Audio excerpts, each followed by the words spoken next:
Have you ever been with someone who felt deeply right to your heart, but somehow never moved in the same emotional rhythm as you?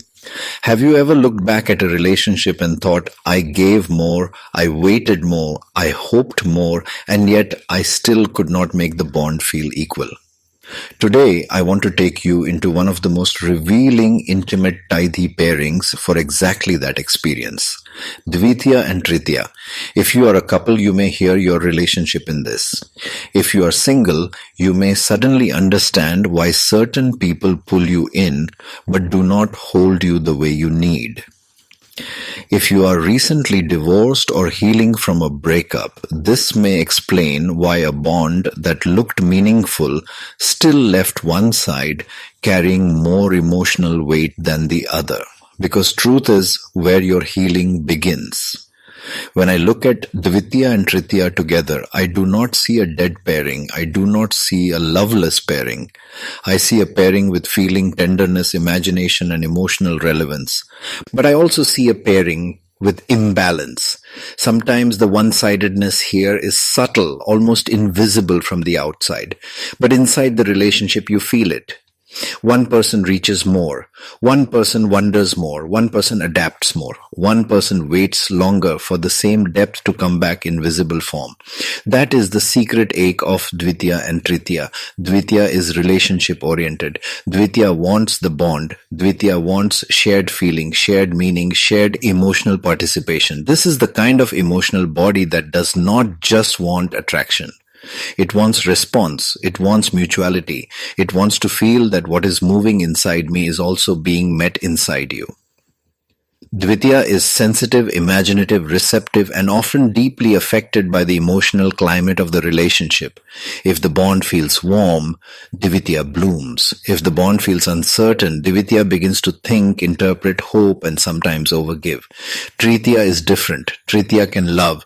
Tritiya can nourish. Tritiya can be loyal, forgiving, and meaningful. But Tritiya does not enter intimacy in the same way. Tritiya needs privacy. Tritiya needs room. Tritiya needs inner space to breathe, process, and remain emotionally intact. Tritiya may care deeply, but still not offer closeness with the same constancy, the same softness, or the same visible emotional reassurance that Dvitiya naturally seeks. And that difference matters. So what happens when these two come together? At first, the pairing can feel beautiful. There is genuine emotional attraction, real comfort, and real sweetness here. This is why this pairing is not easy to walk away from. But over time, the hidden imbalance appears. Dvitiya usually says, I want us. Tritiya usually says, I want us, but I also need me. And that one difference can define the entire relationship. If you are the Dvitiya side of this pairing, you may be the one who keeps the emotional bridge alive. You are the one who notices tone shifts. You are the one who asks what changed. You are the one who wants to talk, clarify, repair, reconnect, and bring the relationship back into emotional flow. You may love through expression, attention, softness, and emotional availability. You may also be the one who confuses patience with self-abandonment. You tell yourself they care, they just show it differently. You tell yourself, I should be more understanding. You tell yourself, if I hold on a little longer, the emotional consistency will come. And sometimes it does not. If you are the Tritiya side, your experience is different. You may feel that your loyalty and continuity should already be enough proof. You may think, why should I have to constantly perform love for it to be trusted? You may not realize that the person in front of you is not asking for performance. They are asking to feel met. They are asking not to be the only one carrying the visible emotional labor of the bond. You may protect your inner space so much that the other person begins to feel shut out by the very love you believe you are quietly holding. This is why I call Dvitiya and Tritiya a pairing of emotional attraction with unequal flow. For couples listening together, do not reduce this to blame. Your difference is not only in love language, it is in emotional pacing. One of you feels secure through sharing. The other feels secure through preserving space. One may think, if you love me, show me. The other may think, if you love me, trust what I already am. Now, let me speak to singles. This pairing matters because many of you are not choosing wrong people randomly. You are choosing familiar emotional patterns. You are choosing the person who feels deep but slightly unavailable, warm enough to activate hope but private enough to keep you guessing. You are choosing the person whose silence you try to interpret because part of you has confused emotional effort with emotional worth. And if you are the more Tritiya type, you may be choosing people who want more closeness than you can comfortably sustain, then feeling burdened by their need without seeing how your distance helped create that insecurity in the first place. This is why awareness is power. Once you see the pattern, you stop romanticizing the ache. And to those healing from breakup or divorce, listen carefully. Not every failed relationship failed because there was no love. Some relationships fail because the flow of love was uneven. Both people may have been sincere, but sincerity is not enough when the experience of the bond keeps becoming one-sided. If you were the one who kept waiting, chasing clarity, carrying the emotional meaning, and trying to make the relationship feel mutual, your grief is not madness. Your pain is not weakness. You were reacting to a real imbalance.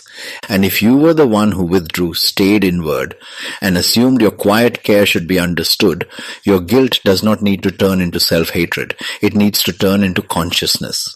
Because this pairing does not just test love. It tests emotional reciprocity. Now let me take this deeper. The one-sidedness in Dvitiya and Tritiya usually does not show up only in romance. It appears in lifestyle, timing, and expectation. Dvitiya wants emotional participation in daily life. Shared routines, shared reflections, shared meanings. Even when life is busy, Dvitiya wants to feel the relationship is alive.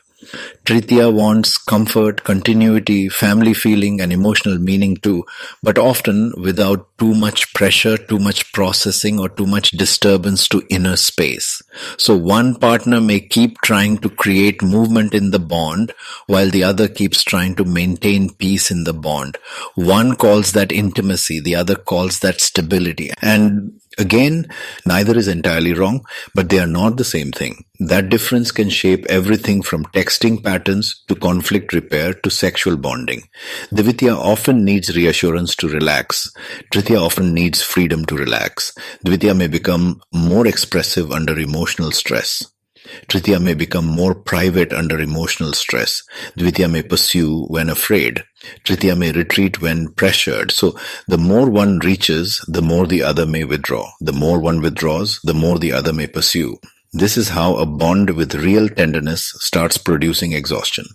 This pairing can still become deeply beautiful. When Dvitiya grows, it learns that love is not proven by how much pain you can tolerate. It learns that empathy without boundaries becomes self-erasure.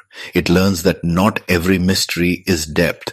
It learns that longing is not the same thing as compatibility. And most importantly, it learns that your softness must be protected by self-respect. When Tritiya grows, it learns that privacy is not a free pass for emotional invisibility. It learns that inner care must become outer reassurance. It learns that being thoughtful is not enough if the other person constantly feels alone in the bond. It learns that comfort zones can quietly starve intimacy. And it learns that visible participation is not weakness, it is love made tangible. So yes, Dvitiya and Tritiya can work, but only when both stop making the relationship carry their unconscious habits. Only when the one who overgives learns to step back. Only when the one who undershows learns to step forward. Only when both understand that love must not only be felt, it must be made equally real. That is the real lesson of this pairing. It is not about who loved more. It is about who made love more livable. If you are in this pairing right now, ask yourself honestly, am I building mutuality or am I surviving imbalance? If you are single, ask, am I attracted to emotional depth or am I addicted to emotional uncertainty? If you are healing, ask, did I lose love Or did I finally stop carrying a bond that was never equally held? And this is why intimacy reading matters. Because compatibility is not just about whether two people feel something. It is about how that feeling moves, how it is exchanged, how it is sustained, and whether your emotional body is nourished or depleted by the bond you are calling love. If you want me to read your Tithi intimacy pattern, your compatibility style, or the hidden emotional imbalance inside your relationships, reach out for an intimacy reading and compatibility reading with me. I will help you see whether you are truly matched, why you keep repeating certain dynamics, and what your heart actually needs to feel chosen, safe, and met. Do not settle for chemistry without reciprocity. Do not settle for meaning without mutuality. And do not call it love when you are the only one keeping the emotional current alive. You deserve a bond where your care is returned, your depth is recognized, and your heart is not asked to carry the whole relationship by itself. If you are ready to understand your pattern, heal it, and choose differently,